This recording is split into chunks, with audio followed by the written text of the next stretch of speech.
Ciao Bella! It is Tuesday, the 9th of June, 2020, and today we're going to be taking a look at the Multimedia Syntronik. We're going to be putting a track together from scratch. We're going to be using the ARP module to put together a bass line. We're going to take a look at the modulators, the oscillators, and the filters. We're going to be taking a look at the channel strip options. We're going to take a tour through some of the different flavors of instruments they have. And finally, we're going to talk about how this virtual instrument stacks up in what is already an overcrowded market. Let's get on with it. So what does it sound like? Well, it sounds a little bit like this. Definitely a kind of vintage vibe going on there. Let's have a quick look at the interface. So this is what you get when you open it up. We've got a list of different sounds down here. And we've got different categories that you can run down, from arpeggio to brass, right down to synth sweep. And then you can also search by different qualities of timbre. Then you can change up the interface by clicking here.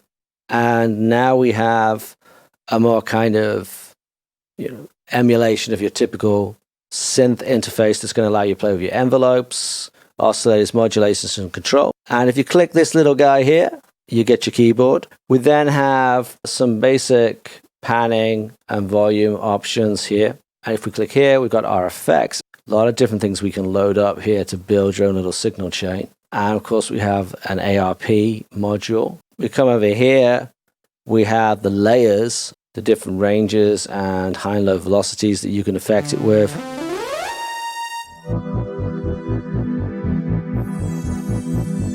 So when I'm doing a production, typically I like to start with a bass. So let's have a go with Modern Day Warrior.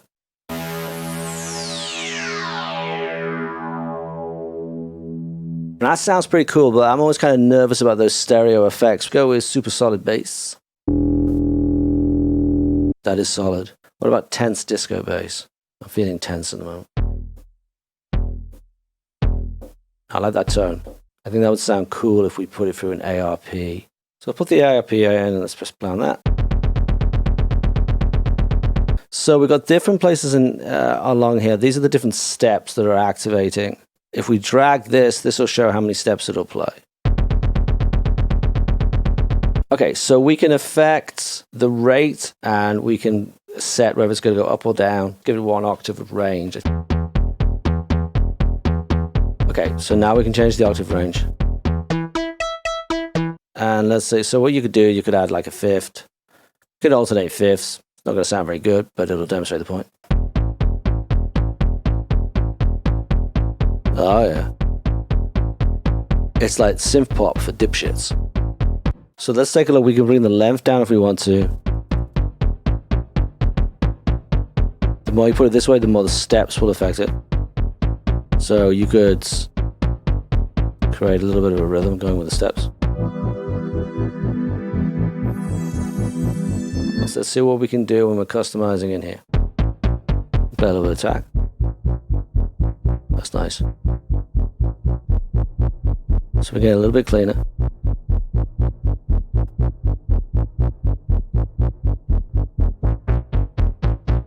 That's cool.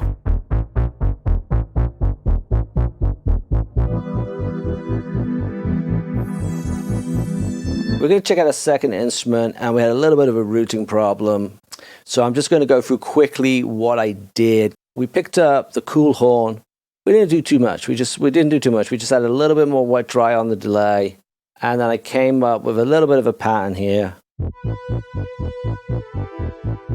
And then I added an auto pan, just Cubase stock, just to get it moving around a little bit. Let's go for something pad, and let's go for something clean maybe. Let's try the old multi-room.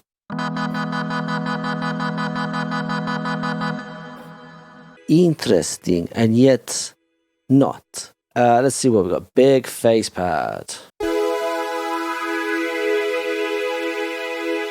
Sci-fi. Let's follow the white rabbit.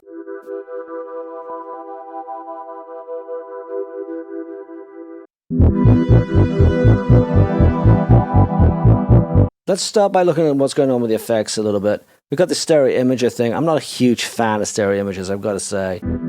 So a little bit of tape echo. An eighth and an eighth delayed. Let's take the sustain in a bit. Just clears it up a bit. Got a phaser on there. Better like that. Got some tremolo as well. All sorts of things going on here. Let's take the depth out a bit. Let's see if we can help it with a little bit of saturation. Oh, that's nice. Let's take the crackle out. Yeah, pushing it wider.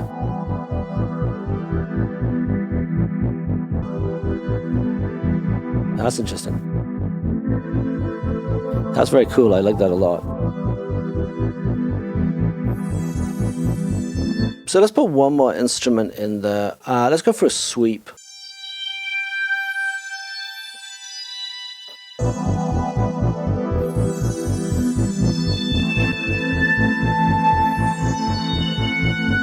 Give me a spring reverb.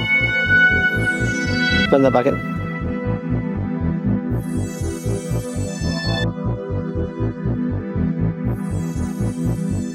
There's some really great vintage sounds in here. There's a really nice kind of feeling of texture and weight to the synth, to the emulation. It's got that great kind of Vangelis sound. It's got that great kind of Blade Runner kind of, and also the sort of Apocalypse Now, which is not Vangelis, but you know what I mean. The synth options that you see before you here are very easy to dial in. I like these effects a lot. Some of them are maybe a little bit hit and miss. This phonograph is a real treat. That's a little secret weapon there. The spring reverb I liked a lot. The tape echo I liked a lot. The tape echo was very, very good. ARP module takes a little bit of time to get used to. It's not immediately intuitive. Having said that, it does work pretty nicely. It's possibly a touch simplistic, but it's very, very usable. It works. It does what you need it to do. This layering option, which we didn't actually use, but I did go through, this I like the look of this. This looks like it's fairly simple to put together. As a free gift, it is stellar. It's fantastic. Pick it up, subscribe to the mailing list, get it. You're going to use it. It's got some great texture to it. It's got some great tone to it. My only reservation with it is that it's just going into a very, very crowded market. You've got a lot of people like UVI, Arturia, Omnisphere, Spectrasonics can add these kind of flavors. There's an awful lot of synths that are doing this type of thing. Is this giving you anything that you don't already have? I do think that what it does quite nicely is it gives you a vintage sound without that need to go at it with a high pass filter, like with a bat, to get rid of all that sort of low mid kind of sludge that comes in with a lot of these vintage emulation. What IK Multimedia have successfully done is they've managed to capture the texture, the tone, the personality of a classic vintage synth without the headache of having to manage it so much within the EQ. The effects chain in particular is very, very usable. The modulation and delay plugins and some of those distortion flavors are extremely nice. I would like to see a wet-dry mix on there. If you enjoyed today's video, please like and subscribe. Thank you for watching. That was Tobisonic Tuesday. It's the IK Multimedia Syntronik. It's free right now. Go grab it. Go sign up to the mailing list. Go get it. Good night and good noise. Stay safe and stay healthy.